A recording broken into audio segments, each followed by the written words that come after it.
Now that you purchased your Raceceiver FanCeiver, let's talk about what's included and how you set your FanCeiver up. Remove the FanCeiver from the packaging.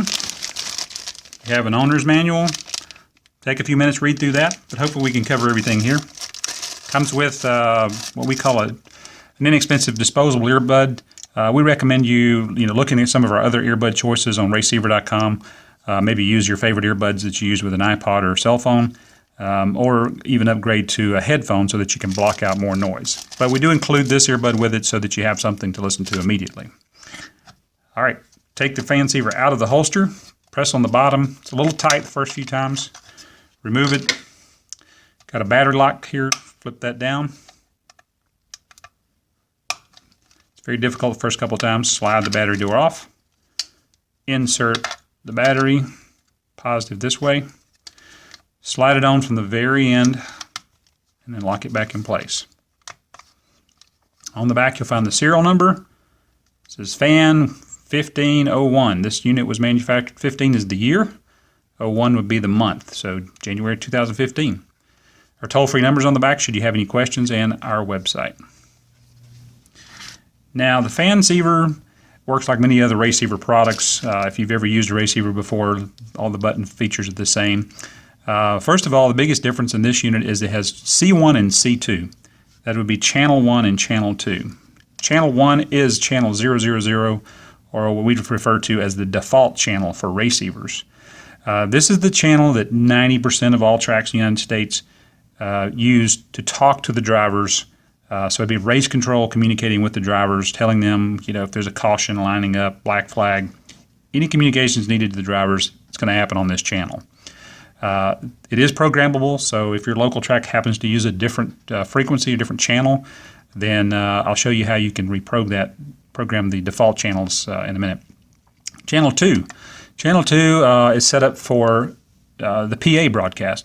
So some tracks are now getting transmitters, and we're working to get most tracks with transmitters that broadcast their PA. So it would be on channel 193, possibly a different channel in some areas. You can refer to the track and ask them. So that you can program that in and listen to the PA broadcast, because as we all know at most tracks during the race it's too loud to hear the announcer. So you can switch back and forth during the race. If something's happening, caution comes out, hit the blue button, hit the channel 1 button, and you can listen to what they're saying to the drivers. Hit channel 2, go back to the PA. Then you can adjust your volume, the left and right arrows. Usually going to be about in the middle. It's loud and louder. It's a very loud unit.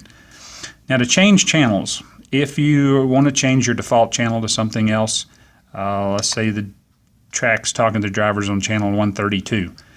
Press and hold the blue button until the channels start flashing. Then you can press the red button once. It's going to jump 100 channels. The unit has 1,600 channels, every possible channel in the UHF business band. Then the arrows do your individual channels. So I can hold it down, I'll scroll up, going to get to 132 and press channel 1, and that's now the default channel on channel 1. Go to another track and you need to go back to 000, no problem. Press and hold the blue button, and we're going to go up through the channels.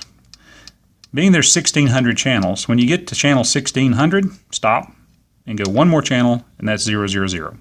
If you go past it to channel 100, just scroll down. Press the C1 again, and that locks it in. Red button will turn the unit on and off. So you can hold this down for 8 seconds, and it will turn the FanCeiver off. And you hold it down for about 4 seconds. It'll turn it back on. We do recommend taking the battery out when you're not using it. Even in the course of a week's time, some batteries might leak. You get acid, corrosion in your FanCeiver. And that's the death of any electronic device, so we recommend that you remove it. Another neat feature about the FanCeiver is it has 2 audio plugs, so you can share with a friend. So you can take 2 headphones, 2 earbuds, 1 headphone, 1 earbud, whatever, plug in here, share your unit, and both of you can enjoy the audio communications from the tower to the drivers and the PA. Again, if you have any questions, call the toll-free number. We're here Monday through Friday. We'll be glad to help you out.